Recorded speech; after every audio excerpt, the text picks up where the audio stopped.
Now back to Smoke on the Water for more Straight Up with Sturge.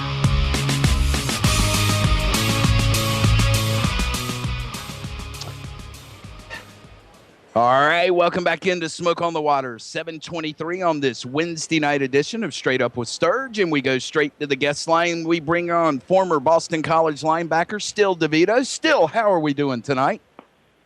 Great, Mark. How you doing? Man, I tell you what, Steele, you saw a little bit of our South Carolina weather last week as y'all were unfortunately tied up in the hotel on Wednesday. Due to that winter weather. Did you know Friday night we had an earthquake, and today we had thunderstorms and 70-degree weather right here in South Carolina? I had no idea. I felt like the weather was kind of my fault, though, coming down there from Boston. Well, that's okay. That's one of the beautiful things about living here in South Carolina is just, they say if you don't like the weather, wait 24 hours, it's going to change. But let's start. You actually have a little bit of a unique relationship with Clemson University. Could you expand on that just a small bit? Yeah, absolutely. My sister, she's special needs, and she did the Clemson Life program for 2 years down there, and it was an exceptional program. It was unbelievably well run. And, Colette's, her dream was always to go to college, and we got her to college. And she had a great time down there. The people down there were just so helpful, so nice, and it was an unbelievable experience for her. Now, so you have that little inside look into Clemson through your sister, and then you also, as a 4-year player and 3-year starter at Boston College, face the Tigers every single year. And before we move on to a little bit more about what you're doing preparing for the draft, when that week came up or you were at ACC football kickoff and somebody brought up Clemson University, Clemson football, what pops into your mind as an opponent of the Tigers? Coach Sweeney's done a phenomenal job there. He's a guy who has a lot of passion, and I think he does a great job understanding his players and what his players can do best. They've always been a great challenge for us. I know my freshman year we beat them, and then they just kept getting better and better. And Taj Boyd really excelled. I always enjoyed playing against Taj because he always, Taj is a competitor.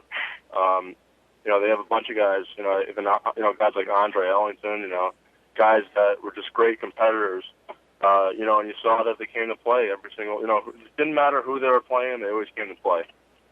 Yeah, and speaking of Still, that's something that you are in following a long tradition of great linebackers. I mean, I remember going back to Steve Divitto, a linebacker in the early 80s at Boston College, and then you come out off the Mark Herzlich, Luke Kuechly, and you and Kevin St. Pierre this year. What is it about that Boston College program that brings that toughness to the linebacker position? Because, you finished third in the ACC this year in total tackles, and all you did was kind of confirm or keep that tradition alive at linebacker at Boston College. Yeah, well, fortunately we've had some great guys come through Boston College, and we've kind of, each guy that kind of makes a name for himself learns from the guy in front of him. You mentioned Steve Divitto. There's guys like Joan Dunbar, Mark Herzlich, Luke Kuechly. Even Nick Clancy had a great year 2 years ago. And you follow along the tradition, and we've always been a defensive-minded football team. Coach Spaziani, he was always a defensive guy, and we put a huge emphasis on defense.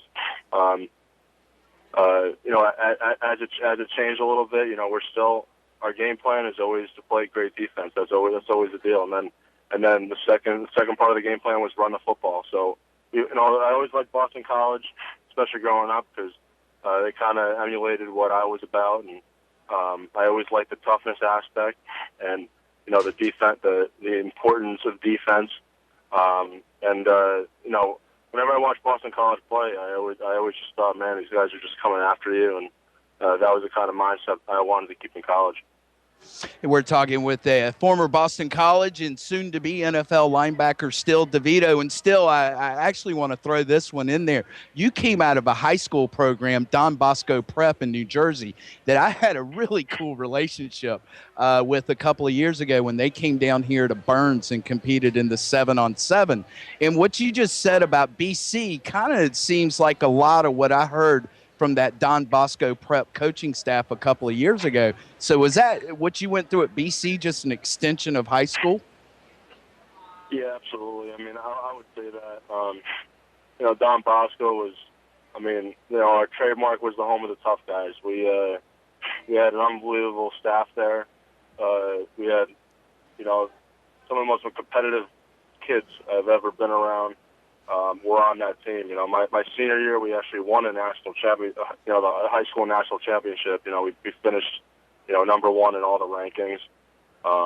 We had a great team, and I'll tell you what, it was one of the toughest experiences, just because of the practice tempo and how tough it was, mentally and physically. But we won a lot of games, and that was something I always saw in Boston College, and unfortunately we kind of had that dip for a few years. But now that Coach Adagio's back in, I think he's almost like a breath of fresh air, and he's all about the toughness aspect, and he's smart and he takes care of his players, but he's all about mental toughness. I mean, even with our strength program, Coach Frank Perano, that's what it's all about. There's always some kind of mental toughness type thing built into it. So.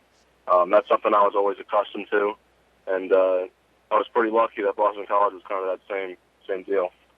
Yeah, and speaking of Coach Adazio, when y'all came down to Clemson this year, there was no shortage of him stepping out on that field and getting in an official's ear and fighting for behalf of his players. Do you leave Boston College after your 4 years feeling comfortable that program is now in good hands moving forward? Absolutely, and that was what we wanted to do as seniors. We wanted to turn the tide of the program and get it back to where Boston College should be. And I'm sure that Coach Adagio will take it to an even greater level. That was our deal senior year. And Coach Adagio is an unbelievably passionate guy. He loves the game of football, and he put his whole staff puts in so much work to be great. And we probably had a few calls in that game that we were upset about, and he definitely gets he's definitely not nervous to say something about it. But when you're that passionate and you love the game that much, it's hard to hold your feelings back in a lot of circumstances. So, but I definitely feel like that program, he brought in like 30 recruits this year. He's bringing in all the right kids, BC guys, and I would absolutely trust that program is going uphill. We're speaking with Steele Divitto, the former Boston College linebacker, soon to be NFLer. And one more question before we move on to the pro aspect of your career. What have you seen over 4 years? And again, you started the last, 36 games that you played at Boston College. But what improvements have you noticed across the league over your 4 years as the ACC fights for that larger role on a national level, which pretty much began this year with going 2-0 in the BCS and Florida State winning a national title? Yeah, ACC is the Power 5 conference, and it's a big-time conference. Every week you're going to get great competition. It's definitely no walk in the park. And we have some pretty big-time teams. I mean, you see the Dukies now. Duke's doing great. Who knew that Duke would be at this level, by this time. And, you have Clemson, Florida State. NC State had kind of a dip-off, but they'll be good again. And UNC and obviously Boston College, and there's great competition week in and week out, and the offenses are getting more and more dynamic too. There's a ton of passing, and the skill level has gone up tremendously. You see when we were playing Florida State, and they just had a field of just really talented players, from their quarterback to their receivers. It used to be more, we were always accustomed to Big East football, power run game. But the game's changing a lot. It's a huge emphasis on speed, and you see more of the successful teams, have that high emphasis on speed. The Ohio State runs the read option. Auburn has their brand, their new brand of football. But it's high space, high speed, and they're still running the ball, but they're just running the ball in a different way. They're not lining up in a set. Fortunately for us, we had a great offensive line, and we were able to move the ball, just running power game football. We ran some zone too, but we were very Stanford-like, with overloading fronts and putting our personnel, putting our offensive tackles as tight ends, and we had a lot of success with that. We had a running back who, was running like a train this year. So, really, I think it comes down to the coaches are getting smarter, and the coaches are playing best to the personnel that they have. They're not trying to force certain guys into certain offenses, when they'd be better off in another offense. Absolutely. I mean, that's a great way to look at it. Well, now, speaking of competition, your level's getting ready to step up. It's begun here in the postseason training, and you were one of the players in last week's College All-Star Bowl at Furman. What would you say, what did you take away from your experience, not only on the field but off the field with that game? It was a great experience going down there. Obviously, we were disappointed that we missed the whole day of practice, but when I went out there, I definitely felt like I had a good day, and it was a good opportunity to get in front of scouts. And when you get to this point, you're like your own CEO of a company. You're representing yourself. This is your deal. And there were scouts around the hotel, and they were all very approachable. But they want to know more about you as a person. They've seen a lot of tape on you, and they want to know, who you are and why you play the game.